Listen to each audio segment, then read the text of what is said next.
أعوذ بالله من الشيطان الرجيم. بسم الله الرحمن الرحيم. الحمد لله الذي نزل الفرقان على عبده ليكون للعالمين نذيرا، والصلاة والسلام على نبيه وصفيه الذي أرسله شاهدا ومبشرا ونذيرا وداعيا إلى الله بإذنه وسراجا منيرا، وعلى أهل بيته الذين أذهب الله عنهم الرجس وطهرهم تطهيرا.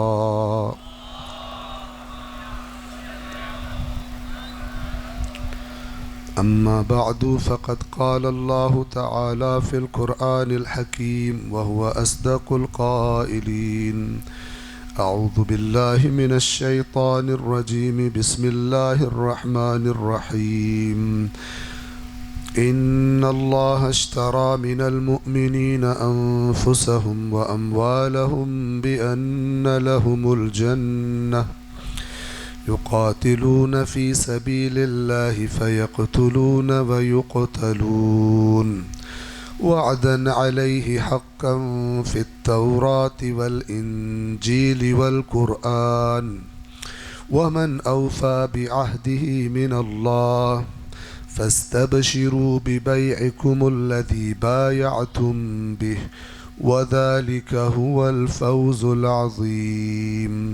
صدق اللہ العلی العظیم. صلوات پڑھیں محمد والے.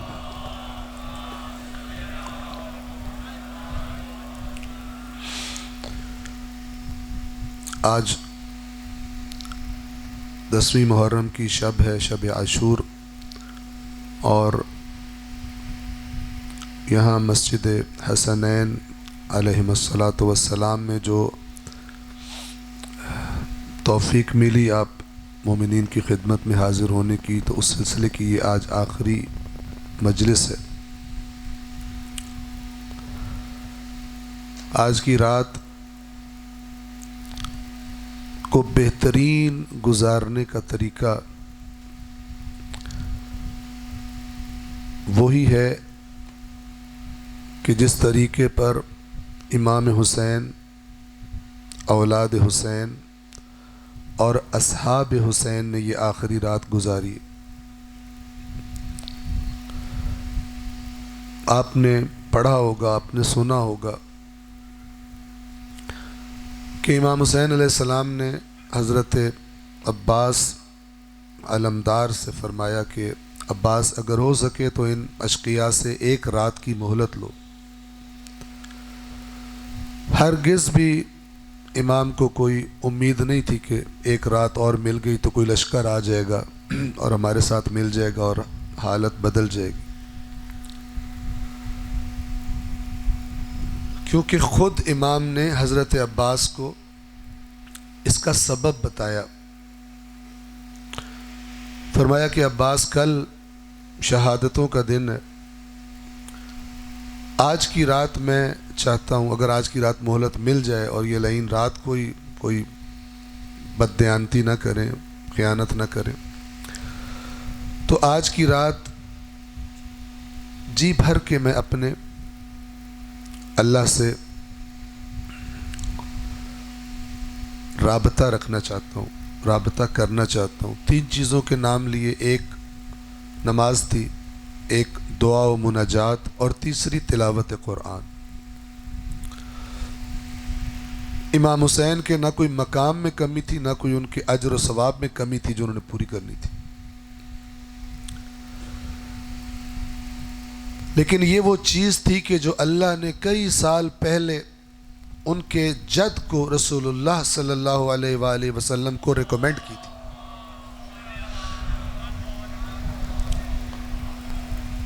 توجہ فرمائیں. سورۃ المزمل، آپ نے سب نے نام سنا ہوا، ابتدائی آیات سے بھی زیادہ تر لوگ انشاءاللہ آشنا ہوں گے.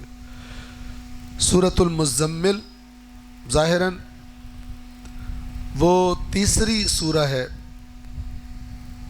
جو اللہ کے نبی پہ نازل ہوئی، یا تیسری یا چوتھی، بالکل ابتدا میں فرمایا بسم اللہ الرحمن الرحیم یا ایہا المزمل قم اللیل الا قلیلا، اے مزمل، اے کپڑے میں کمبلی میں لپٹنے والے، اٹھ، قم اللیل الا قلیلا، رات کو اٹھ کے گزار سوائے ایک قلیل حصے کے، نصفہ، آدھی رات، او انقص منہ قلیلا، یا اس میں سے کچھ کم کر دے، او زد علیہ، یا بڑھا دے، آدھی رات سے بھی زیادہ کر دے، ورتل القرآن ترتیلا،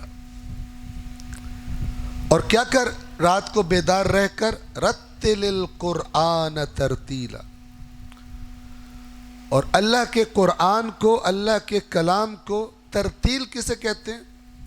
ایک یہ علم تلاوت و قرات میں ایک اصطلاح ہے ترتیل، ایک خاص طریقے سے، خاص سپیڈ سے قرآن پڑھنے کو کہتے ہیں، لیکن اصل میں اس کا معنی ترتیل کسے کہتے ہیں؟ آرام آرام سے غور و فکر کے ساتھ پڑھنا قرآن کو۔ وَرَتِّلِ الْقُرْآنَ تَرْتِيلًا، اور اس رات کے اس وقت میں اپنے تہجد میں، اپنی عبادت میں کیا کر، قرآن کو پڑھ۔ کیوں؟ توجہ فرمائیے، اگرچہ اس پوری کائنات میں قرآن مجید کے نزول کے لیے اللہ تعالیٰ نے اسی قلب کا انتخاب کیا، رسول اللہ کے قلب کا، فرمایا نزل بہ الروح الامین علی قلبک لتکون من المنذرین، روح الامین اسے لے کر نازل ہوئے ہیں آپ کے قلب پر تاکہ آپ خبردار کرنے والے ہو جائیں، یہ پیغام لوگوں کو پہنچائیں۔ لیکن اللہ اپنے رسول کو اس انتخاب کے بعد پھر فرما رہا ہے کہ آپ کو مزید تیاری کرنی ہے۔ کیوں اللہ فرما رہا ہے کہ رات کو اٹھیے، عبادت کیجئے، قرآن کو ترتیل کے ساتھ پڑھیے؟ ایک سخت معرکہ درپیش ہے، ایک بہت بڑی ذمہ داری ہم ان قریب آپ کے کندھوں پر ڈالنے والے، انا سنلقی علیک قولا ثقیلا، یقیناً ہم سنلقی، القاء کرنے والے ہیں، ان قریب، علیکا، آپ پر، قولا ثقیلا، ایک بڑا بھاری فرمان، جو بظاہر اعلانیہ تبلیغ کا اعلان تھا، اور آپ کو پتہ ہے کم بھاری نہیں تھا، اس ایک اعلان نے پورا مکہ بدل دیا رسول اللہ کے لیے۔ ہر ایک کی زبان پر صادق اور امین ہوا کرتا تھا، سچا اور امانت دار، یعنی جب رسول اللہ کسی محفل میں آتے تھے تو محمد کم کہتے تھے، کوئی کہتا تھا صادق آ گئے، کوئی کہتے تھے امین آ گئے۔ ان صفات سے اللہ کے نبی کی شناخت تھی مکہ میں، حالانکہ جو مکہ ہر طرح کی اخلاقی برائی اور پستی میں گھرا ہوا تھا، لیکن جیسے ہی اللہ کے نبی نے اس ابو قبیس پہاڑ پہ چڑھ کر یہ اعلان کیا اور دعوت دی، قولوا لا الہ الا اللہ تفلحوا، کہہ دو اللہ کے سوا کوئی معبود نہیں، فلاح پا جاؤ گے، مکہ بدل گیا اسی لمحے۔ جو صادق کہتے تھے اب کہتے لگے کذاب، بہت نعوذ باللہ، بہت زیادہ جھوٹ بولنے والا، کثرت سے جھوٹ بولنے والا، ساحر، جادوگر، مجنون، دیوانہ، کاہن، وہ جو حساب کتاب لگا کے آئندہ کی خبریں دیتے تھے۔ اس زمانے میں کاروبار بڑا گرم تھا،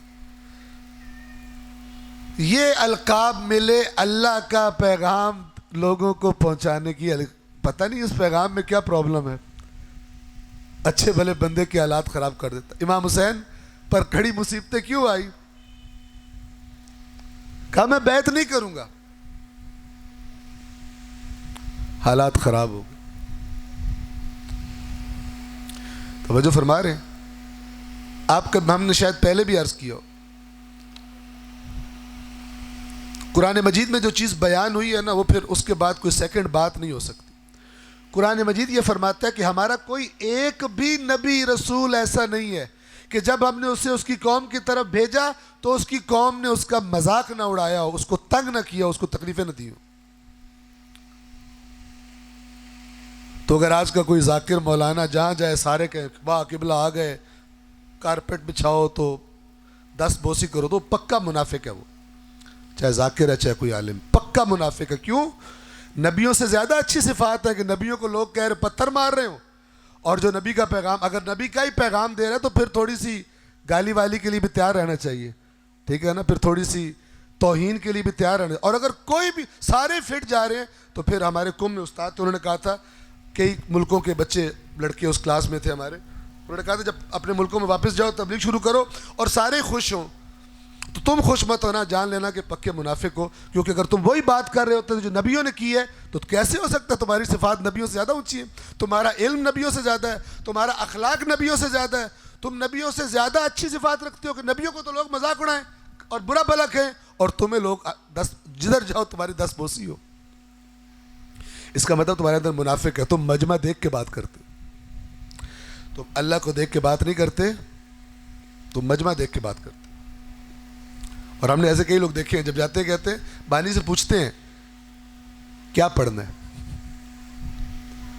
یعنی آپ آرڈر دیں تو میں وہی ڈش پکاؤں گا، کیونکہ بل آپ نے دینا ہے تو ڈش بھی آپ کی مرضی کی ہوگی۔ جب یہ چیز آتی ہے قومیں، میں بیان کر چکا آپ کو قرآن کی آیات بھی، پھر قومیں ٹریک سے اترتی ہیں، پھر ان کا کچھ کرنے کا دل نہیں کرتا اور پکے جنتی بھی ہو جاتے۔ یہ معجزہ کرتے ہیں نبیوں کے بعد، اس طرح کے لوگ یہ معجزہ کرتے ہیں، نبی زور لگاتے ہیں کرو گے تو جاؤ گے جنت میں، یہ کہتے ہیں بغیر وہ کام کیے جو نبی کہہ گیا ان کے بغیر ہی جنت میں چلے جاؤ گے۔ تو جس طرح اللہ کے رسول کو اللہ نے حکم دیا قم اللیل الا قلیلا، یہ قرآن کی ترتیل کریں، عبادت کریں رات کو، تاکہ اس عظیم، اس بھاری حکم کو بجا لانے کے لیے آپ میں مزید اسٹرینتھ، مزید طاقت پیدا ہو جائے، ہمت مزید بڑھ جائے اللہ کے ساتھ اس رابطے سے۔ تو اسی لیے اپنے اللہ کے فرمان کی رہنمائی اور اپنے جد کی سیرت کو دیکھتے ہوئے آخری شب مانگی ہے حسین نے اللہ سے رابطے کے لیے۔ اور کیا وجہ؟ آپ کو نہیں ملے گا مولا حسین دعائیں مانگ رہے ہو، سب کو کہو گے سب مل کے اجتماعی دعا کرو یا اللہ ہمارے لیے لشکر بھیج دے، ہم بہت تھوڑے ہیں، ہمارے لیے لشکر بھیج دے، یہ دعا آپ کو نہیں ملے گی۔ کیا ملے گی؟ رات کو تلاوت قرآن ہو رہی ہے، کوئی رکوع میں ہے، کوئی یہ دشمن کے لشکر کے لوگ جو بیان کرتے ہیں آخری شب امام حسین کے لشکر کی، کہ کوئی رکوع میں دکھائی دے رہا تھا، کوئی سجدے میں دکھائی دے رہا تھا، کوئی تلاوت کر رہا تھا، کوئی دعائیں مانگ رہا ہے، مناجات کر رہا ہے، رو رہا ہے، تو ان سب کی آوازیں مل کے ہمارے کانوں میں آ رہی تھی، دور ایسے لگ رہا جیسے شہد کی مکھیوں کے چھتے میں کی بنبناٹ ہوتی ہے، اگر قریب جائے انسان، ان کی مناجات اور ان کی تلاوت کی آواز یوں آ رہی تھی۔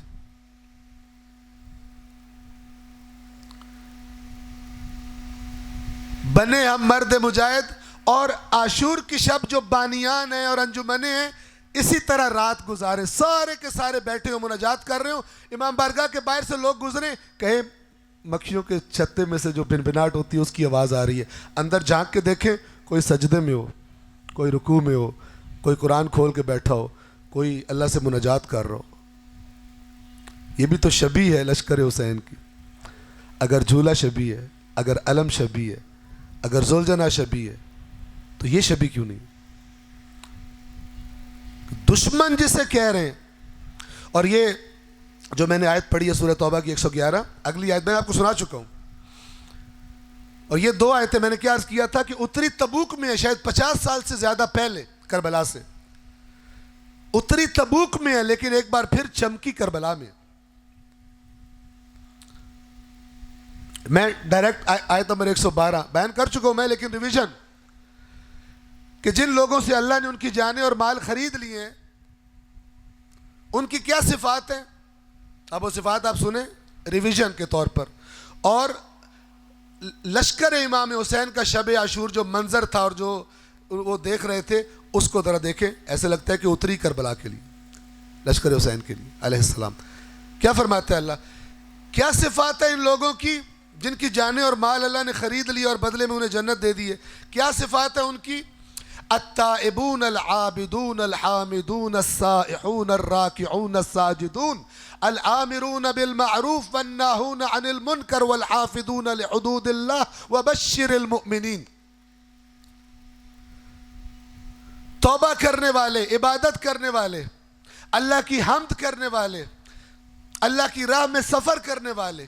کربلا والوں کی صفات دیکھیں آپ.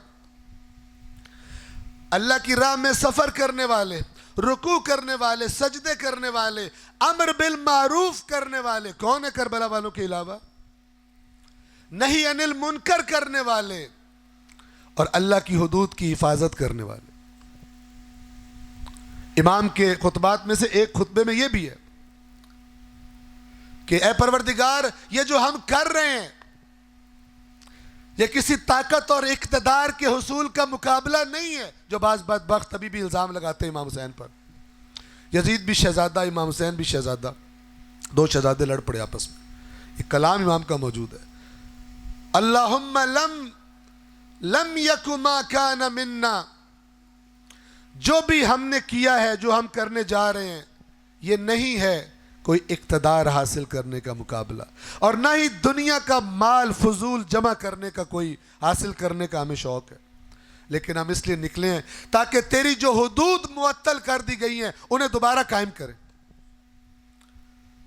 اور تیرے مظلوم بندوں پر جو ظلم ہو رہا ہے اس ظلم کو ختم کریں. یہ خطبات ہیں امام حسین کے. وہی جو قرآن مجید نے کہا ہوا ہے، وہ اس ناطق کے قرآن، صرف علی ناطق کے، ہر اہل بیت کا فرد ناطق کے قرآن ہے، چونکہ ان کی زبان سے وہی نکلتا ہے جو اللہ کے قرآن کے. الفاظ تھوڑے بدلے بھی ہوں، بات وہی ہوتی ہے جو اللہ نے قرآن میں کی ہوئی ہے. اور ہم بار بار کہتے ہیں یہی معنی ہے ان کے قرآن سے جدا نہ ہونے کا.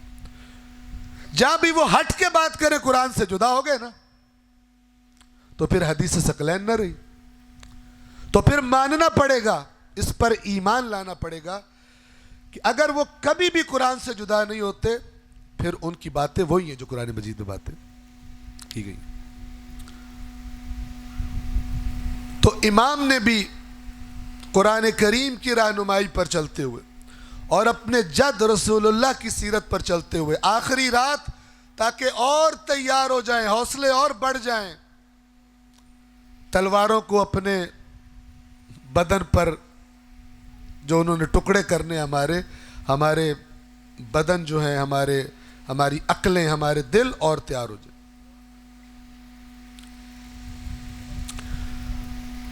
ایک 111 میں تکرار کر دوں، ایک صلوات پڑھیں محمد و آل محمد پر.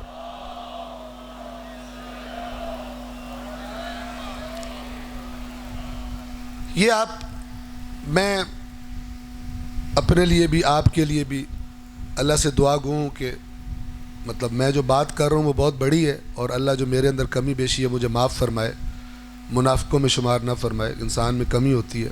انسان، یہ ظاہر ہے یہاں پہ جو بندہ بیٹھ کے بات کرتا ہے، جب قرآن کی بات بیان کرتے ہیں، امام کا فرمان، تو ہم گناہگار ہیں، کمی بیشی ہوتی ہے. جان بوجھ کے منافقت نہیں کرنی چاہیے، لیکن ظاہر ہے کہ ہمیں کمی بیشی رہ جاتی ہے، تو اللہ اسے معاف فرمائے. ایک بہت اہم بات آپ کی خدمت کرنے لگا ہوں اسی شب عاشور کے حوالے سے. شب عاشور تیاری کی، جنگی مشقیں نہیں کی، اور تیاری کی. کیونکہ بعض اوقات جنگی پریکٹس بہت زیادہ ہو تب بھی لوگ چھوڑ کے میدان چلے جاتے ہیں. کوئی اور چیز چاہیے ہوتی ہے.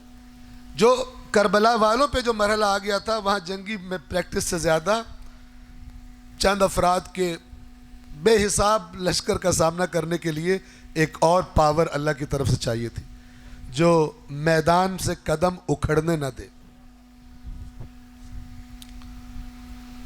تو وہ پریپریشن، وہ آمادگی اسی طرح کی جس طرح اللہ نے قرآن میں بتائی. جد حسین کو، قم اللیل، رات کو اٹھ، تلاوت کر، عبادت کر، تاکہ جو بھاری ذمہ داری ان قریب آنے والی ہے اس کا بوجھ اٹھا سکے.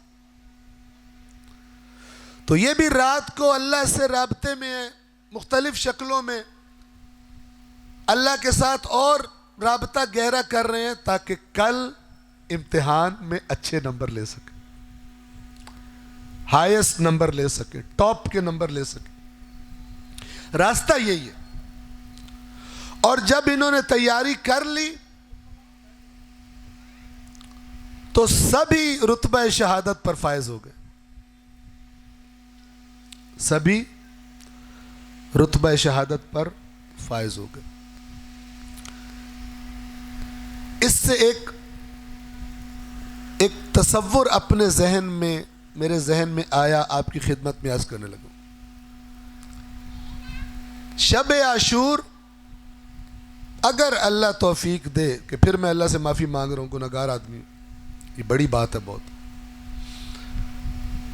کہ شب عاشور ایک مومن، ایک حقیقی حسینی اسی طرح گزارے جیسے لشکر حسین نے گزاری۔ کہتے ہیں نا یا لیتنا کننا معکم، ہر زیارت، ہر کربلا والوں کی زیارت پڑھتے، اے کاش ہم آپ کے ساتھ ہوتے، تو کچھ نہ کچھ ساتھ ملا جا سکتا۔ یا لیتنا کننا معکم فنفوز فوزا عظیما، تو ہم اس عظیم کامیابی کو پا لیتے جو آپ نے پائی۔ اور آیت نمبر 112 کا آخری لفظ کیا ہے؟ وَذَلِكَ هُوَ الْفَوْزُ الْعَظِيمُ، آپ کو سنا چکا ہوں، پھر بھی سناؤں گا۔ تو مومن رات بھر وہی کرے جو حسین اور حسین کے ساتھیوں نے کیا شب عاشور۔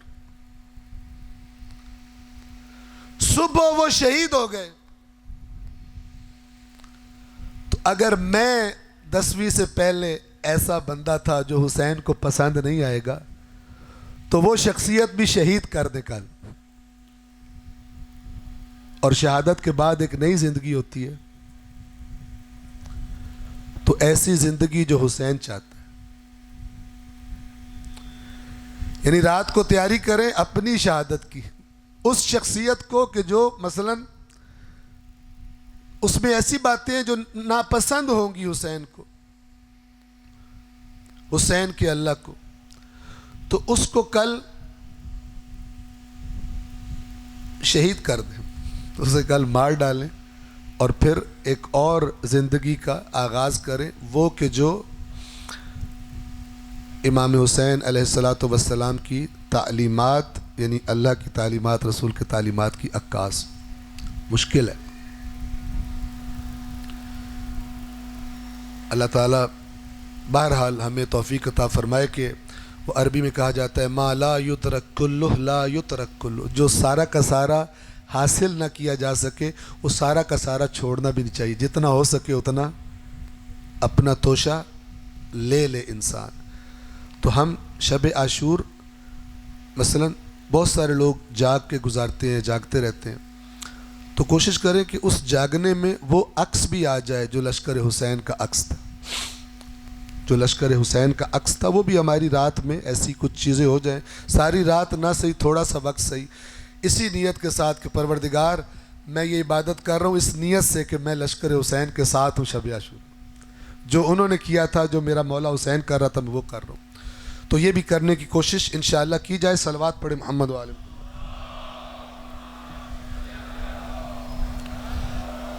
آپ یقین کریں اگر کراچی کے جو روڈز ہیں اور کراچی کی جگہیں ہیں، دنیا دیکھے کہ یہ جو شیعہ ہے کوئی الراکعون الساجدون، کوئی سجدے میں پڑا، کوئی رکوع میں، کوئی تلاوت کر رہا ہے، تو دشمنان اہل بیت مر جائیں، شاید غیظ و غضب سے شاید مر جائیں۔ توجہ فرما رہے ہیں؟ ایسے تو نہیں مریں گے لیکن ایسے مریں گے۔ اللہ تعالی ہمیں بہرحال اپنی زندگیوں میں شامل کرنے کی توفیق عطا فرمائے۔ پھر صلوات پڑھیں محمد و آل محمد۔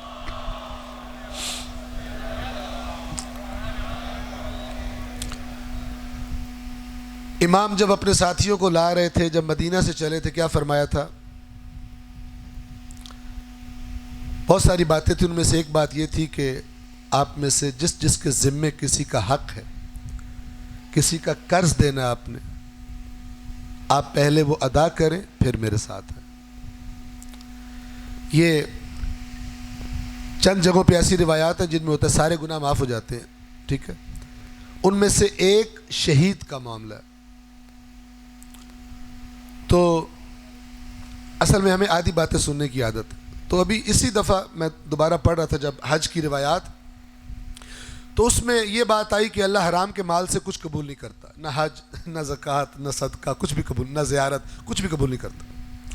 تو وہاں پر یہ روایات تھی کہ شہید کا پہلا قطرہ خون کا جب گرتا ہے تو اس کے گناہ معاف ہو جاتے ہیں سوائے لوگوں کے حقوق کے. اگر قرض لیا تو معاف نہیں ہوتا، روایات کے لفظ.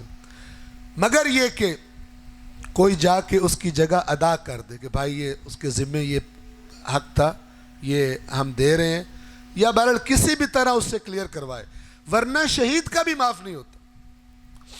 اور مدینہ سے نکلتے ہوئے امام حسین علیہ السلام کا اپنے ساتھیوں سے خطاب، وہ بھی اسی بات کی گواہی دے رہے ہیں کہ میرے ساتھ آ رہے ہو کربلا، لیکن لوگوں کے حق گردن پہ لے کے نہ آنا. تو اگر 10ویں کو لشکر حسین کے ساتھ رہنا ہے تو 9ویں کو لوگوں کے حقوق دے دیں جو جس کے دینے. اس طرح چلیں حسین کے ساتھ، اس طرح چلیں حسین. بعض معاملات میں تو چل سکتے ہیں نا، اب 61 ہجری میں واپس تو نہیں جا سکتے، اور یہاں پر میدان جنگ بھی نہیں ہے مثال کے طور پر. تو کچھ چیزیں تو ایسی ہیں نا جو کر سکتے ہیں ہم، تو وہ تو کرے تاکہ قیامت کے دن مولا حسین سے کہہ تو سکیں جو ہمارا ماحول تھا اس میں ہم نے اپنی خواہشات کے خلاف کچھ کام اس لیے کیے، ہمارا دل نہیں کر رہا تھا، لیکن کیونکہ آپ کا حکم تھا، آپ کے بارے میں پتہ چلا تھا، آپ کے فرامین پتہ چلے تھے، ہم نے کیا. میں 10ویں سے پہلے اپنا فلان مجھے کسی بندے کا میں نے حق مارا ہوا تھا یا میں نے قرض لیا ہوا تھا، میں نے اس کو دے دیا. ظاہر ہے کہ یہ معاملہ کب ہے کہ جب آپ کا آپس میں ایگریمنٹ نہ ہو. ایگریمنٹ ہو مطلب میں مہینے بعد دینا، سال بعد دینا، وہ معاملہ نہیں ہے. اگر کسی کا دینے کا ٹائم آ گیا اور آپ کے پاس ہیں لیکن آپ ادھر ادھر کر رہے ہیں تو پھر 9ویں 10ویں کو دے دیں. لوگوں کو پتہ چلے بھائی 10ویں کو تبدیلی آتی ہے، 10ویں کو ہور کی طرح جان قربان نہ صحیح، کم از کم اندر سے تبدیلی ضرور آ جاتی ہے. دنیا کے ٹکوں کی محبت کم ہو جاتی ہے، دے دیتے ہیں اگر دینے ہو تو، کسی کے دینے بنتے ہو تو. حسینی ہے. اس کے بعد سینے پہ ہاتھ ماریں گے آپ کو اور مزہ آئے گا. توجہ فرما رہے ہیں؟ لیکن لوگوں کو کھا کے سینے پر ہاتھ ماریں گے، اللہ جانے تو اللہ کا رسول جانے. ان اللہ اشترى من المؤمنین انفسهم واموالهم بان لهم الجنہ، یقیناً اللہ نے خرید لیا ہے مومنوں سے ان کی جانیں اور ان کے مال، اور بدلے میں ان کو جنت دے دی. کیا کرتے ہیں یہ لوگ؟ میں نے عرض کیا تھا کہ جب کوئی چیز کسی نے بیچ دی تو اب اس کی ہے جس نے خریدی ہے. اب جو پہلا مالک تھا وہ یہ حق نہیں رکھتا کہ اپنی مرضی کرے اس کے ساتھ، بلکہ اب کہے گا جی آپ کی ہو گئی ہے، اب جو آپ چاہیں گے وہ ہوگا. یہ سودا اللہ ذکر کر رہا ہے. اور میں نے عرض کیا کہ یہ کربلا میں عروج پہ، کمال پہ دکھائی دیتا ہے کہ یقیناً اللہ نے خرید لیا مومنوں سے ان کی جانیں اور ان کے مال بِأَنَّ لَهُمُ الْجَنَّةِ، اس کے بدلے میں پیمنٹ کیا کی ہے؟ ان کو جنت دے دی ہے. کیا کرتے ہیں یہ لوگ؟ یقاتلون فی سبیل اللہ، اللہ کی راہ میں قتال کرتے ہیں، جنگ کرتے ہیں. فیقتلون ویقتلون، قتل کرتے بھی ہیں اور قتل کر دیے جاتے بھی ہیں. کربلا قتل کیے بھی اور قتل ہو بھی گئے. فیقتلون ویقتلون، قتل کرتے بھی ہیں قتل ہوتے بھی ہیں. وعدن علیہ حقا فی التوراۃ والانجیل والقرآن، اللہ نے یہ جو ایگریمنٹ کیا ہے مومنوں سے، یہ خرید و فروش کی ہے، اس کا ڈاکیومنٹ ایک نہیں ہے، تورات بھی ہے، انجیل بھی ہے، قرآن بھی ہے. یہ اللہ کے ذمے برحق وعدہ ہے جو تورات میں، انجیل میں اور قرآن میں موجود ہے. وَمَنْ أَوْفَى بِعَهْدِهِ مِنَ اللَّهِ، اور کون ہے اللہ سے بڑھ کر اپنے عہد کو وفا کرنے والا. فَاسْتَبْشِرُوا بِبَيْعِكُمُ الَّذِي بَايَعْتُمْ بِهِ، بس خوشیاں مناؤ اس سودے پر، اس تجارت پر جو تم نے اللہ کے ساتھ کیا ہے. میں نے مثال دی تھی، تھوڑے سے پیسوں میں کروڑوں کا بنگلہ مل جائے کراچی کے ڈیفینس میں تو بندے کی خوشی سے آواز ہی نہیں نکلے گی. دوستوں کو بلائے گا، میرے گھر آج سب آپ کا کھانا ہے، آپ کو بتاؤں گا، آپ کو یقین نہیں آئے گا کیا ہو گیا آج. فاستبشروا، خوشیاں مناؤ. کس کی خوشیاں مناؤ؟ جان دینے کی. اس بات کی خوشی مناؤ کہ تمہاری جان اب تمہاری نہیں ہے، اللہ کی ہے. تمہارا مال تمہارا نہیں ہے، اللہ کا ہے. مشکل ہے جشن منانا اس کا، کیونکہ اس کا مطلب یہ ہے کہ وہ تمام خواہشات جو خدا کو پسند نہیں ہے، اب میرا حق نہیں ہے کہ میں اپنی جان کو ان میں استعمال کروں، چونکہ میں نے بیچ دیا. اگر بیچا ہے تو سودا اتنا آسان بھی نہیں. لیکن اللہ فرما رہا ہے اگر کر لیا ہے تو پھر میں تمہیں کہہ رہا ہوں جو میں جانتا ہوں تم نہیں جانتے. اگر جشن بنتا ہے تو اس پہ جشن بنتا ہے. تو اس لیے صبح عاشور جناب حبیب جو کہ انتہائی سنجیدہ اور بڑی عمر کے تھے، اپنے ساتھ بیٹھے ہوئے ساتھی سے نا کوئی مزاح کی بات کی، ایسے انسان بڑا خوش ہوتا ہے. تو انہوں نے تعجب کیا کہ اس ماحول میں اور آپ تو بڑے سنجیدہ اور ایسا مزاج تو نہیں ہے. تو حضرت حبیب نے فرمایا کہ اصل میں بات یہ ہے کہ اللہ سے ملاقات کو اتنا قریب پا کر مجھے اپنے جذبات پہ قابو نہیں ہو رہا. اپنی خوشی پر جس موقع کا انتظار تھا، اتنی زبردست ملاقات اللہ سے، اور فاصلہ کتنا رہ گیا ہے اللہ اور میرے درمیان، ان تلواروں کا. ان سے کٹنا ہے اور اللہ سے ملاقات کرنی ہے. تو مجھ سے اپنی خوشی پہ قابو نہیں ہو رہا کہ اتنی منزل نزدیک آ گئی ہے. اور ساتھ کس کے ہوں؟ حسین کے ساتھ. اس خوش نصیبی کا کیا کروں، کیسے شکر ادا کروں اللہ کا.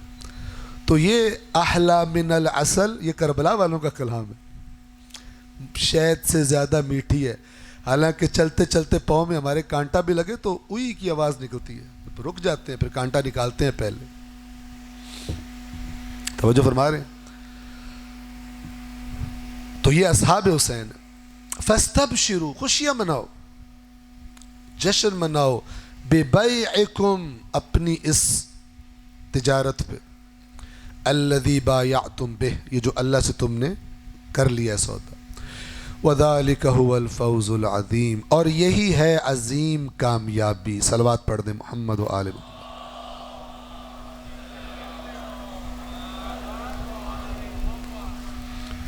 ہم نے ذکر کیا، جب آیات قرآن کا ذکر کیا، فرامین امام حسین کا ذکر کیا، تو ظاہر ہے خیال آتا ہے کہ جہاں یہ سب موجود ہے تو پھر جو جس معاشرے میں ہم رہتے ہیں اس معاشرے میں اس کا عکس دکھائی کیوں نہیں دیتا. جس نے اپنی جان اور مال اللہ کو دے دی ہو وہ بے ایمان تو نہیں ہو سکتا. جو جان اللہ کو بک چکی ہے وہ تو پھر انمول ہے، اور اس پر بندے کا رائٹ نہیں ہے کہ اس جان کو وہ کسی حرام خوری میں استعمال کرے. یہ بالکل سمپل بات ہے، یہ ترجمہ ہے سادہ قرآن کا. توجہ فرما رہے ہیں. اس کے لیے لمبی چوڑی تفسیروں کی جھنجھٹ میں جانے کی ضرورت نہیں ہے. تو اگر یہ ہے، یہ قرآن ہے، شیعوں کے پاس بھی ہے، سنیوں کے پاس بھی ہے، تو یہ معاشرہ کہاں سے آیا؟ تو میں نے اس حوالے سے بات کی تو ہماری کوئی بہن یہ سمجھی کہ یہ پاکستان کو میں برا بھلا کہہ رہا ہوں. پاکستان زمین کوئی بری نہیں ہوتی، برے یا اچھے تو زمین پہ رہنے والے ہوتے. توجہ فرما رہے ہیں. پاکستان اس اعتبار سے بہت قیمتی ہے کہ یہ زمین کا ٹکڑا لیا ہی دین کے لیے گیا تھا. مجموعی طور پر تحریک آزادی پاکستان میں جو عورتیں، بچے، بوڑھے جنہوں نے یہ کوششیں کی، مظاہرے کیے، اس وقت کے جلسات میں شریک ہوئے، اور جب پاکستان آزاد ہوا تو پھر کتنی خواتین کو بے آبرو کیا گیا، کتنی وہ ٹرینوں میں حملے کر کے قتل عام گاجر مولی کی طرح کاٹا گیا. وہ لوگ جو اپنی اس منزل کا ارادہ کر کے سارا گھر بار چھوڑ کے آ رہے تھے, ایک قسم کی ہجرت تھی کہ ایک اسلامی ملک بنا ہے. تو اگر مال کے لیے آ رہے ہوتے تو مال تو وہاں پہ نقصان کر کے ہی آ رہے تھے. جن کو بہت پیاری تھی وہ وہیں پہ ہی رہ گئے تھے پھر. تو یہ سارے لوگ جنہوں نے یہ کوشش کی, تو یہ ساری کوششیں اس سرزمین پاک کو اور زیادہ قیمتی بناتی. اور اس بات پر باور کر لیجئے, یہ جسے ہم حقوق العباد کہتے ہیں نا, پاکستان کے حکمران ہوں یا پاکستان کے سول سرونٹ ہوں یا پاکستان کی فوج ہو یا پاکستان کے جناب کا نام قانون نافذ کرنے والے ادارے ہوں یا جو بھی ہو, اس پاکستان کو بناتے بناتے جو لوگ مارے گئے, جو خواتین بے آبرو ہوئی, قتل کر دیا گیا ان کو, یہ بھی اپنے حقوق العباد کا مطالبہ لے کر قیامت کے دن کھڑے ہوں گے اور کہیں گے جس کے لیے ہم مرے تھے ہمیں حساب دو, تم نے اس کے ساتھ کیا کھیل کھیلا ہمارے بعد. یہ بھی اور شہداء کے حقوق العباد کچھ زیادہ ہی سخت. ریڈی رہنا چاہیے. اللہ کی قسم نہیں ہے اس طرح جنت جس طرح آج کل بیچی جا رہی ہے, نہیں ہے. یا قرآن غلط ہے یا پھر وہ بات غلط ہے. اللہ پتہ کیسے جنت میں بھیجتا ہے, سنیں, ام حسبتم ان تدخلوا الجنہ, کیا تم نے یہ سمجھ لیا کہ جنت میں چلے جاؤ گے؟ وَلَمَّا يَعْلَمِ اللَّهُ الَّذِينَ جَاهَدُوا مِنْكُمْ, جبکہ ابھی تک اللہ نے جانا ہی نہیں تم میں سے اس کی راہ میں جہاد کرنے والے کون ہیں, میدان میں نکلنے والے کون ہیں. تم سمجھتے ہو جنت میں چلے جاؤ گے؟ یہ آیات پی گئے ہم لوگ. قرآن مجید ایکسپائر ہو گیا ہمارے اس زمانے میں, اس کی ڈیٹ آف ایکسپائری آ گئی, گزر گیا, ختم ہو گیا. اب صرف چومنے چاٹنے کے لیے رہ گیا. اور یہ کن کو اللہ دھمکی دے رہا ہے؟ جو رسول اللہ کے ساتھ ہے سارے. ام حسبتم, کیا تم نے یہ گمان کر لیا ان تدخلوا الجنہ کہ تم جنت میں چلے جاؤ گے؟ وَلَمَّا يَعْلَمِ اللَّهُ الَّذِينَ جَاهَدُوا مِنْكُمْ, جبکہ ابھی تک اللہ نے نہیں جانا کہ تم میں سے اس کی راہ میں جہاد کرنے والے کون ہیں. اور جب بندہ باہر نکلتا ہے پھر اس کو مار بھی پڑ سکتی ہے. وَيَعْلَمَ الصَّابِرِينَ, اور اللہ جان کے رہے گا پھر صبر کرنے والوں کو, ڈٹ جانے والوں کو. یہ آیات کدھر چلی گئی؟ وَلَنَبْلُوَنَّكُمْ, اور ہم یقیناً تمہاری آزمائش کریں گے. وہ لوگ سمجھتے ہیں یہ پہلوں کے لیے, اور جب عاشورہ کے ایام میں پڑھی جاتی لوگ سمجھتے ہیں یہ آزمائش اللہ نے امام حسین اور ان کے اصحاب کی لینی تھی. نہیں بھائی, یہ جو وَلَنَبْلُوَنَّكُمْ, ہم تمہیں آزمائیں گے, یہ تم میں ہر وہ شخص شامل ہے جو اللہ اور رسول کا کلمہ پڑھتا ہے. اپنے اپنے زمانے اور حالات کے اعتبار سے آزمائش ہونی ہے. وَلَنَبْلُوَنَّكُمْ, یہ 3 بار اللہ کہہ رہا ضرور ضرور ضرور ہم آزمائیں گے تمہیں. بِشَيْءٍ مِّنَ الْخَوْفِ, کبھی ایسی سچویشن پیدا ہوگی کہ تمہیں ڈر لگے گا. یہ آزمائش ہوگی تمہاری. ڈرتے ہو یا نہیں ڈرتے؟ وَالْجُوعِ, بھوک سے ہم تمہیں آزمائیں گے. یہ کام نہیں کرنا, امریکہ پابندیاں لگا دے گا, بھوکے ہو جاؤ گے. ابھی بھوکے نہیں ہیں, ابھی بھوکے نہیں ہیں. اب اگر کھڑے ہو جائیں گے بھوکے ہوں گے, ذلیل تو نہیں ہوں گے نا. ابھی تو بھوکے بھی ہیں, ذلیل بھی ہیں. بھول گئے کربلا, ہیہات من الذلہ, ذلت ہم سے دور ہے, ہمارے تو سینے سے لگی ہوئی ہے. توجہ فرما رہے ہیں؟ تو بھائی کھڑے ہو, پابندیاں لگ جائیں گی, ذلیل تو نہیں ہوگے. بھوکے تو کربلا والے بھی تھے, پیاسے تو کربلا والے بھی تھے. اور آپ باور کیجئے کہ وہ بہت سخت معاملہ تھا, یہاں پر اتنی بھوک اور پیاس بھی نہیں ہو. بلکہ کچھ لوگ اگر یہ نسل تھوڑی برداشت کر لے گی، اگلی نسل نہ بھوکی رہے گی نہ پیاسی رہے گی اور بڑی باعزت زندگی دنیا میں گزارے گی. چاہے بدماش محلے کا ہو، چاہے شہر کا ہو، چاہے دنیا کا بدماش ہو، جب تک آگے سے بندہ کھڑا نہ ہو وہ عزت کبھی بھی نہیں دیتا، وہ اس کو نیچے لگا کے ہی رکھنا چاہتا ہے. توجہ فرما رہے ہیں؟ امام نے کربلا میں جب انہوں نے بیعت کا مطالبہ کیا تو جو کلام ملتا ہے امام حسین علیہ السلام کا، فرمایا الا الا، یعنی سن لو، آگاہ ہو جاؤ، ان الدعی ابن الدعی، ایک پست نے، ایک حرام کی اولاد نے اور حرام کی اولاد کے بچے نے، الا ان الدعی ابن الدعی قد رکز بین اثنتین، اس نے نیزہ گاڑ دیا دو چیزوں کے درمیان، بین الذلۃ والذلہ، عزت اور ذلت کے درمیان، وہیہات من الذلہ، اور ذلت ہم سے دور ہے. کدھر ہے یہ کربلا؟ کدھر ہے کربلا؟ ساری چیزیں پی جاؤ اور سمیٹ دو کہ بس آپ نے آنا ہے، رونا ہے، ماتم کر کے چلے جانا گھر، نو پرابلم، جنت پکی ہو گیا. کس نے کہا؟ قرآن بدل گیا، شریعت محمد مصطفیٰ بدل گئی. امام حسین اپنے نانا کی جو ساری محنت تھی، جو شریعت انہوں نے بتائی، اور اللہ نے فرمایا اب قیامت تک کسی دین پر میں تم سے راضی ہوں. امام حسین آئے تھے کہ اس کو سارے کو نل اینڈ وائڈ کر دے گا، بس تم نے صرف رونا، ختم. اللہ وہ پھینٹا لگائے گا ان کو قیامت کے دن کہ یاد کریں گے ایسی باتیں جو کرتے ہیں. یقین کریں، کہیں گے بلاؤ ان کو،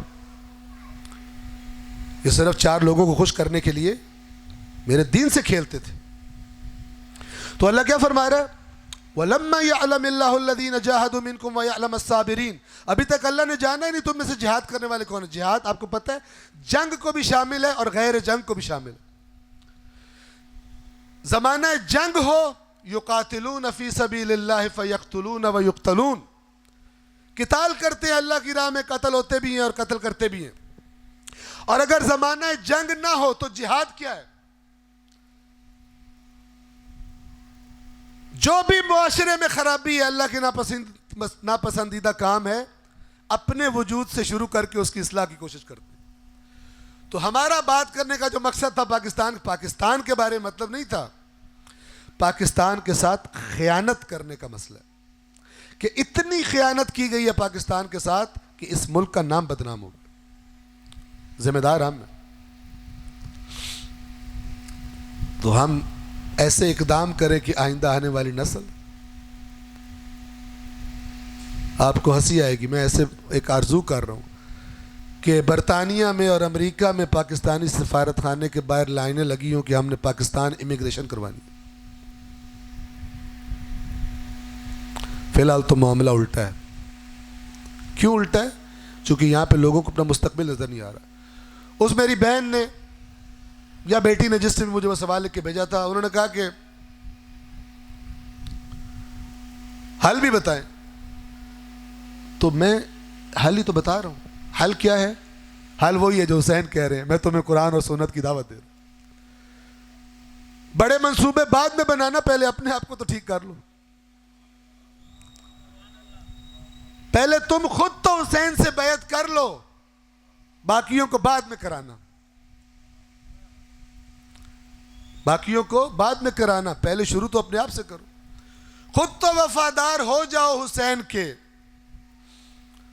جب تمہاری وفا کی خوشبو پھیلے گی تمہارے معاشرے میں تو پھر جو خوشبو کے عاشق ہوں گے وہ خود ہی آ جائیں گے. بدبو میں زندہ رہنے والے نہیں آئیں گے.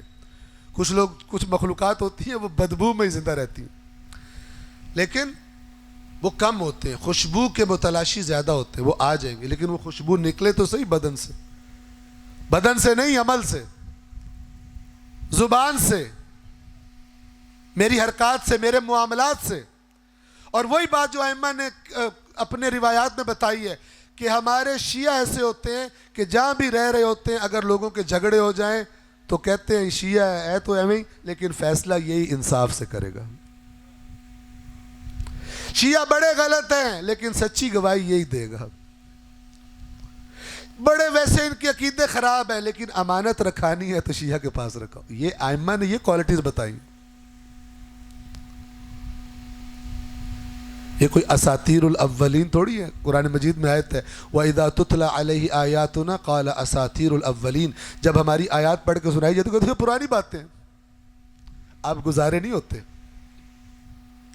اب گزارے، یہ گزارے کیوں نہیں ہوتے؟ اس لیے کہ اتنی خرابی کی گئی ہے کہ لوگوں کو لگتا ہے اس کے بغیر اب گزارا ہی نہیں. لیکن جب دوسرے سارے مایوس ہو جائیں، اس مایوسی کے عالم میں جو اصلاح کے لیے کھڑا ہو وہی کربلائی ہے، وہی حسینی ہے، کہ جو دیکھے حق کیا ہے نہ دیکھے حالات کیا. مثلا البتہ حالات سے مراد حالات دیکھنے ہوتے ہیں. میرے جملے کا مطلب یہ نہ دیکھے کہ میرے ساتھ کیا ہوگا، یہ دیکھے کہ اس وقت ڈیوٹی کیا بنتی ہے، اس وقت اللہ کی رضا کس میں ہے، اس کو قدم اٹھا دے، اس پر قدم اٹھا دے اور اس کی پھر پرواہ نہ کرے کہ نتیجہ کیا نکلتا ہے. تو پھر اصلاح کے سفر کا آغاز ہوتا ہے. اور یہی سکھا کر گئے ہیں تا قیامت آنے والوں کو میرے مولا اور آقا حسین اور اولاد حسین اور اصحاب حسین. صلوات پڑھے محمد وآل محمد.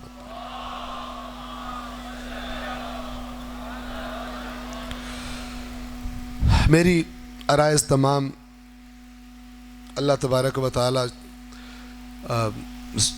بالکل چھوٹے منہ کے ساتھ بڑی بڑی باتیں کرنے میں اگر کوئی غلطی ہے تو اللہ تعالیٰ معاف فرمائے. اور ہم سب کو امام حسین کی اور کربلا کی معرفت، کیونکہ دنیا کا پتہ نہیں ہے کب ختم ہونی ہے، ہماری آج کل کب، تو اس سے پہلے حسین کی معرفت اور حسین کی اطاعت و فرما برداری میں اپنی زندگیوں کو لانے کی اللہ، حسین کا رب، حسین کا اللہ ہم سب کو توفیق عطا فرمائے اور ہماری قوم کو اور اسی راستے پر زندگیاں گزارنے کی ہم سب کو توفیق عطا فرمائے. آج شب عاشور ہے اور کل وہ دن ہے جب امام حسین کے سارے ساتھی اور اس وقت کے روئے زمین پر سب سے قیمتی لوگ، یہ دنیا کا گھٹیا پن ہے کہ جو سب سے قیمتی لوگ ہیں وہ گھوڑوں کی ٹاپوں کے نیچے پامال کیے جائیں گے. ایک شخص نے جب امام حسین علیہ السلام کو سمجھایا کہ آپ مت جائیں، آپ قتل ہو جائیں گے، تو امام نے جواب میں فرمایا من ہوان الدنیا، اے فلان، اس دنیا کی اللہ کی نظروں میں پستی کے لیے یہی کافی ہے کہ یحییٰ جیسے پرہیزگار کا سر ایک زنا کار عورت کے کہنے پر کاٹ دیا گیا تھا. دنیا اتنی گھٹیا ہے. تو اگر آج کے کسی فاسق اور فاجر کے کہنے پر حسین کا سر کٹ جائے تو یہ وہی راستہ ہے جو یحییٰ کا راستہ تھا، وہی راستہ ہے جو نبیوں کا راستہ تھا. اور جو تم مجھے مشورے دے رہے ہو وہ ساری باتیں مجھے تم سے پہلے اور تم سے زیادہ پتہ ہے. عبداللہ بن عباس آئے سمجھانے کے لیے. امام نے فرمایا تو نے خیر خواہی کی ہے اور تو نے محبت سے یہ باتیں کی ہیں، لیکن میں ان باتوں کو تجھ سے بہتر جانتا ہوں. انہوں نے کہا تھا کہ آپ کوئی پناہ گاہ ڈھونڈ لیں، آپ بیعت نہیں کرنے جاتے، کسی محفوظ پناہ گاہ میں چلے جائیں. وہاں امام نے ایک جملہ بولا اور اسی کو میں جوڑ رہا ہوں اس ذکر مصیبت کے ساتھ. امام نے فرمایا جو باتیں آپ کر رہے ہو مجھے سب معلوم ہے، لیکن میں اس سفر کا فیصلہ کر چکا ہوں جو مجھے کرنا ہے، اور جو تم کہہ رہے ہو کسی پناہ گاہ میں چلا جاؤں، اللہ کی قسم یہ لوگ مجھے اس وقت تک نہیں چھوڑیں گے جب تک میرے شکم سے میرے گوشت کو چیر پھاڑ نہ دیں. میرے شکم کے اندر سے گوشت نکال کر باہر نہ نکال لیں تب تک یہ لوگ مجھے چھوڑنے والے نہیں ہیں. اور جب یہ کریں گے، توجہ فرمائیں، اور جب یہ ایسا کریں گے تو اللہ ان پر اسے مسلط کرے گا جو انہیں ذلیل کرے گا، اتنا ذلیل کرے گا کہ ان کی حیثیت ایسی ہو جائے گی جیسے ایام میں حیض میں جو عورت خون کے لیے کپڑا استعمال کرتی ہے اور پھینک دیتی ہے جیسے وہ کپڑا ہوتا ہے. اتنے ذلت دیکھیں گے یہ مجھے قتل کرنے کے بعد. اور ویسا ہوا اور کسی نہ کسی صورت میں آج تک جاری ہے. ایک فیصل آباد میں ہوتے تھے مولانا اسحاق، آپ جانتے ہو ان کے ویڈیوز آتے ہیں، وہ کہتے تھے اس امت کی حالت تب تک صحیح نہیں ہوگی جب تک یہ حسین سے معافی نہ مانگے. کیوں ساتھ نہیں دیا؟ اور کیا معنی ہے وہ تو شہید ہو چکے 61 ہجری میں. آج کی معافی مانگنے کیا فائدہ؟ آج معافی مانگو. آج کہو ہم وہی نظریہ اور عقیدہ رکھتے ہیں جس کو لے کر حسین کھڑے ہوئے تھے. ہم کسی فاسق اور فاجر کو نہیں مانتے امت محمد مصطفیٰ کے سر پہ بیٹھے. یہ معافی ہے. نہیں مانگو گے تو مسلط رہیں گے. اسی طرح زندگی گزار. جو امام حسین نے فرمایا وہی سچ ہوا. حسین کربلا گئے, 10ویں کا سورج طلوع ہو گیا. ایک ایک کر کے حسین کے ساتھی آ رہے ہیں, عزت جہاد مانگ رہے ہیں. حسین الوداع کرتے ہیں, گھوڑے پر سوار کرتے ہیں, روانہ کرتے ہیں. اصحاب با وفا شہید ہو گئے. پھر بنو ہاشم جناب علی اکبر سے آغاز ہوا. شہادتیں ہوتی رہی یہاں تک کہ حضرت عباس بھی پانی نہ لا سکے. حسین تنہا رہ گئے. میدان میں جانے کا ارادہ فرمایا. گویا خیال آیا کہ سب کو تو میں سوار کرواتا تھا, مجھے کون ذوالجناح پر سوار کروائے. ابھی اسی سوچ میں تھے کہ میں یقدم جوادی, میرا گھوڑا کون لا کے میرے سامنے کھڑا کرے گا کہ آپ سوار ہوں اور میدان جہاد میں جائیں. کوئی نہیں موجود تھا کہ ایک آواز آئی, بھیا حسین آپ کی بہن زینب آپ کو گھوڑے پر سوار کرے گی. خود کو تنہا محسوس نہ کریں. آپ کی بہن اسی لیے تو آئی ہے آپ کے ساتھ کہ آپ کو تنہائی کا احساس نہ ہو. زینب آپ کو تیار کریں گی, آپ کو میدان جہاد میں بھیجیں گی. بی بی قریب آئیں. اب امام حسین نے میدان میں جانے کی تیاری کرنی ہے. ایک جملہ بولا بی بی زینب کو, فرمایا بہن زینب کوئی پرانا لباس مجھے لا دو. ایسا لباس کہ جسے لوٹنے میں کسی کو رغبت نہ ہو, کسی کا جی نہ چاہے. کیونکہ یہ لوگ اتنے پست ہیں کہ جب یہ مجھے قتل کر دیں گے تو میرے بدن کی بھی بے حرمتی کریں گے. تو میں نہیں چاہتا کہ میری شہادت کے بعد میرا بدن عریاں ہو. تو ایسا لباس لائیے کہ جسے کوئی لوٹنا نہ چاہے, کوئی لے جانا نہ چاہے. ایک لباس لایا گیا, امام نے قبول نہ کیا. پھر اس سے بھی ایک بری حالت میں لباس لایا گیا. امام نے اس کو دیکھا, اس کو رکھا اور اس میں بھی چند جگہوں پر چاک کر دیے تاکہ مزید اس کی حالت بگڑ جائے. اور لباس جنگ کے نیچے امام نے وہ لباس زیب تن کیا. پھر لباس جنگ زیب تن کیا اور اس کے بعد میدان جہاد کے لیے نکلے. الوداع کیا. اس خیمے میں آئے جس میں بیبیاں تھیں. پھر اس خیمے میں گئے جس میں یتیم بچے تھے. رسول اللہ کا نواسا ہے اور رسول اللہ یتیموں کے معاملے میں بہت زیادہ تاکید فرماتے تھے. وہ بچے جو ابھی کچھ دیر پہلے یتیم ہوئے ہیں, حسین ان سے الوداع کرنے کے لیے گئے, ایک ایک سے مل رہے ہیں. سب بچوں سے مل رہے ہیں. بی بی سکینہ بھی دیکھ رہی ہیں لیکن بابا کے قریب نہیں آتی. کیوں؟ نبوت کے گھرانے کی بچی ہے, اگرچہ کم سن ہے لیکن جانتی ہے کہ اللہ کے نبی نے فرمایا تھا کہ کوئی باپ یتیموں کے سامنے اپنے بچوں سے پیار نہ کرے, کیونکہ جب وہ اپنے بچے سے پیار کرے گا تو یتیم کو اپنا والد یاد آئے گا اور اس کو تکلیف ہوگی.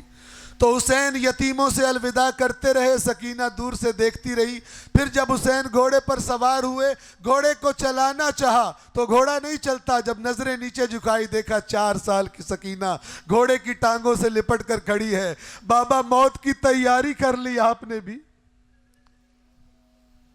فرماتے ہیں سکینہ دیکھتی نہیں, میرے سارے پیارے قتل کر دیے گئے. اب اپنے بابا کو نہ روک, اپنے بابا کو میدان میں جانے دے. بی بی رو کر کہتی ہیں بابا ضرور چلے جانا, میں نہیں روکوں گی, لیکن جانے سے پہلے میری ایک خواہش پوری کر دیجئے. ایک مرتبہ ذوالجناح سے نیچے اتریے. حسین نیچے اتر آئے. سکینہ کیا کروں, میرے سامنے کربلا کی زمین پر بیٹھ جائیے. حسین بیٹھ گئے. بی بی چلتی ہوئی آئی, اپنے بابا کی آغوش میں بیٹھ گئی اور بیٹھ کر کہتی ہے بابا بس ایک دفعہ میرے سر پہ اس طرح ہاتھ پھیرو جس طرح یتیموں کے سروں پر ہاتھ پھیرتے. کیوں کہا ہوگا بی بی سکینہ نے یہ؟ اس لیے کہ بی بی دیکھتی تھی جناب مسلم شہید ہوئے، حسین نے ان کی بچی کو بلایا، اس کے سر پہ ہاتھ پھیر کر اور یہ کہا تھا آج کے بعد حسین کو اپنا بابا سمجھنا۔ جس بچے کا بھی باپ شہید ہوتا تھا حسین اس کو تسلی دیتے تھے، اس کے سر پہ ہاتھ پھیرتے تھے۔ بی بی سکینہ نے سوچا ہوگا کہ جب میرا بابا شہید ہو جائے گا میرے سر پہ ہاتھ پھیرنے کون آئے گا؟ لہذا پہلے سے خواہش کی کہ بابا میرے سر پہ اس طرح ہاتھ پھیر دیجئے جس طرح آپ یتیموں کے سر پر ہاتھ پھیرتے ہیں، اس لیے کہ شاید سکینہ کا دل بوجھ چکا تھا کہ جب میرا بابا شہید ہو جائے گا تو میرے سر پہ ہاتھ تو کوئی نہیں پھیرے گا لیکن مجھے تماچے مارنے والے بہت ہوں گے۔ اجرکم علی اللہ۔ حسین نے اپنی 4 سالہ کم سن بیٹی سے الوداع کیا، میدان جہاد میں جانے لگے۔ بیبیاں خیموں سے نکل آئیں، حسین نے فرمایا خیموں میں واپس چلی جاؤ، جب تک میں زندہ ہوں خیموں سے باہر نہ آنا، اس لیے کہ میری غیرت گوارا نہیں کرتی کہ ان لعینوں کے سامنے آؤ تم جبکہ حسین زندہ ہو، حسین دیکھ رہا ہو۔ مولا حسین سے عرض کریں گے مولا آپ کی غیرت یہ گوارا نہیں کر رہی تھی، آپ نے بیبیوں کو منع کیا، لیکن تھوڑا سا سید سجاد کو بھی بتا دیتے جس نے بار بار کوفہ اور شام کے راستوں میں یہ منظر دیکھے کہ بے پردہ بیبیاں لعینوں کے سامنے، کبھی بازاروں میں کبھی درباروں میں۔ صبر کرنا تھا سجاد کو، حکم صبر تھا، ورنہ غیرت بنو ہاشم، غیرت خاندان نبوت کہاں یہ گوارا کرتی تھی۔ بیبیوں کو خیموں میں واپس بھیجا، جہاد کا آغاز کیا۔ علی کا بیٹا ہے، تلوار چلاتا ہے، جس طرف جاتا ہے کہتا ہے اب سامنے آؤ، بھاگتے کہو تم ہی ہو نا جنہوں نے میرے عباس کے بازو کاٹے تھے، آؤ اب حسین کا سامنا کرو، تم ہی نے میرے علی اکبر کو برچھی ماری تھی، تم ہی نے قاسم کی لاش پامال کی تھی، تم ہی ہو نا میرے پیاروں کو مارنے والے، آؤ اب علی کے بیٹے کا سامنا کرو۔ جس طرف جاتے ہیں سروں کے انبار لگا دیتے ہیں حسین، علی کی جھلک دکھائی دے رہی ہے حسین کی جنگ میں۔ جب لعین ابن سعد یہ منظر دیکھتا ہے تو چلا کر کہتا ہے تم جانتے نہیں تمہارا مقابلہ کس کے ساتھ ہے، اگر اس طرح لڑو گے تو تم سب کو مار ڈالے گا، الگ الگ نہیں سارے ایک دم، سارے مل کر حسین پر حملہ کرو۔ عزادارو اب دوسرے مرحلے کا آغاز ہوا۔ آپ سنتے ہیں، علماء پڑھتے ہیں، جس کے ہاتھ میں جو ہتھیار تھا اس نے حسین پر چلانا شروع کیا، جن کے ہاتھ میں اور کچھ نہیں تھا انہوں نے پتھروں سے حسین کو مارنا شروع کیا۔ نانا کی سنت پر عمل کر رہے ہیں، لوگوں نے نانا کو بھی پتھر مارے تھے، حسین کو بھی پتھر مارنے شروع کیے۔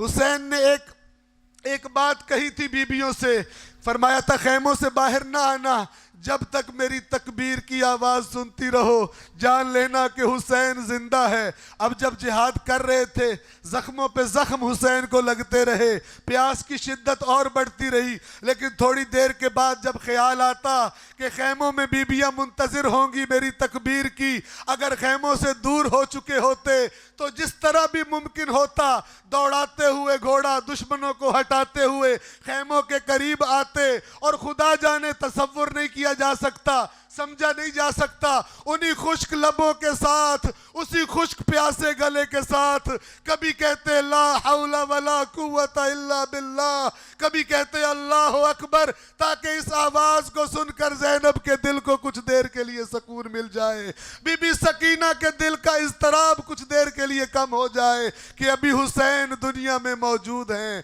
یہ سلسلہ جاری تھا عزادارو کہ گھوڑے کی پشت پر ایک شخص نے حسین کے ماتھے کا نشانہ لیا اور ایک ایسا پتھر مارا کہ حسین کی پیشانی زخمی ہوئی، پیشانی سے خون بہہ کر حسین کی آنکھوں تک آ گیا۔ حسین کو گویا کہ کربلا کا منظر دھندلا دکھائی دینے لگا۔ اب آنکھوں کو صاف کرنے کے لیے، خون کو صاف کرنے کے لیے حسین نے اپنی قمیض بلند کی، اتنی بلند ہوئی حسین کی قمیض کہ لوگوں کو بوسہ گاہ رسول دکھائی دینے لگی، حسین کا سینہ دکھائی دینے لگا۔ لیکن لعین کتنے لعین تھے، بجائے یہ کہ رسول کے بوسے گاہ کی زیارت کرتے، ایک لعین نے اس موقع کو غنیمت پایا، ایک ایسا تیر چلایا جو حسین کے سینے سے لگ کر آر پار ہو گیا۔ اب راکب دوش رسول اپنے ذوالجناح پر جھولنے لگا۔ حسین گھوڑے سے زمین پر آنے لگے۔ میرے مولا امام زمان ایک منظر کشی کرتے ہیں، میرا سلام اپنے اس جد پر کہ جو نہ زین پر تھا اور نہ زمین پر تھا۔ جانتے ہیں کیا مطلب ہے اس کا؟ اتنے تیر لگے تھے حسین کے بدن پر کہ جب زمین پر گرے تو بدن زمین تک نہ پہنچا، وہی تیر زمین پر پہنچے تھے، اور اس حالت میں وہ تیر اور پیوست ہو گئے ہوں گے بدن حسین میں۔ عزادارو گویا وہ صدا بلند ہو چکی، یا ایتھا النفس المطمئنہ ارجعی الی ربک راضیۃ مرضیہ۔ اے حسین، بس ہم نے جتنا آپ کو آزمانا تھا آزما لیا۔ کسی شاعر نے اس کا مفہوم، اس منظر کو اس طرح بیان کیا کہ یہ جو صدا آئی گویا کیا کہا جا رہا تھا حسین سے؟ اللہ کی طرف سے کہا جا رہا تھا تیروں پہ تیر کھا چکے، بس اے حسین بس، لاشوں پہ لاشیں لا چکے، بس اے حسین بس، زخموں پہ زخم کھا چکے، بس اے حسین بس، گردن جھکا دو خنجر بیداد کے لیے، کچھ امتحان رہنے دو سجاد کے لیے۔ اے حسین، جتنا آپ کو آزمانا تھا آزما لیا، اب آپ کی شہادت کا وقت ہے۔ حسین قتل گاہ میں پڑے ہیں، گودی قتل گاہ میں۔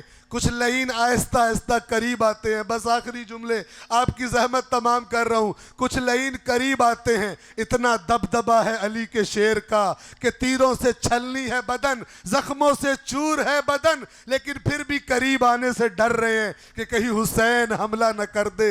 لیکن جب قریب آتے ہیں، حسین کے بدن میں کوئی حرکت نہیں ہو رہی۔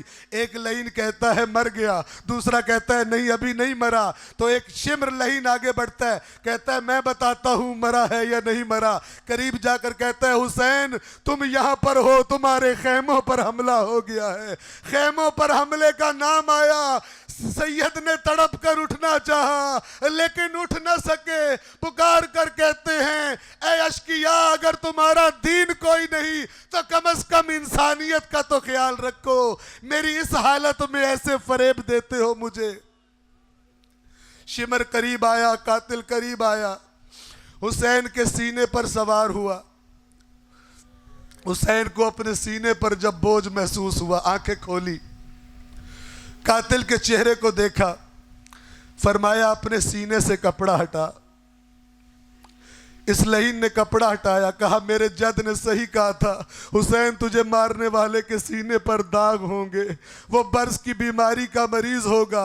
عزادارو یہ جملہ سننا تھا، یہ لعین بگڑ گیا، کہتا ہے حسین اب تجھے اس طریقے سے ماروں گا جس طریقے نے کسی کو نہ مارا ہوگا۔ غصے میں امام حسین کے بدن کو الٹ دیا، پشت پر سوار ہوا اور خنجر سے ذبح نہیں کیا، خنجر کے وار گردن حسین پر ہونے لگے۔ کچھ قدم کا فاصلہ تھا، علی کی بیٹی زہرا کی کمائی لٹتے ہوئے دیکھ رہی تھی۔ ایک دفعہ ابن سعد سے خطاب کیا، ابن سعد تو دیکھ رہا ہے میرا بھائی ذبح ہو رہا ہے۔ یہ لعین بھی منہ پرے کر کے رونے لگا۔ اب جب امام کی شہادت ہو گئی، بی بی نے مدینہ کی طرف رخ کیا، فرمایا یا رسول اللہ ذرا اپنے حسین کو پہچانیے، وہ گردن جہاں آپ بوسے لیتے تھے اس گردن کو پہچانیے، آپ کی امت نے کیا زیور پہنایا۔ الا لعنت اللہ علی القوم الظالمین وسيعلم الذين ظلموا أي منقلب ينقلبون۔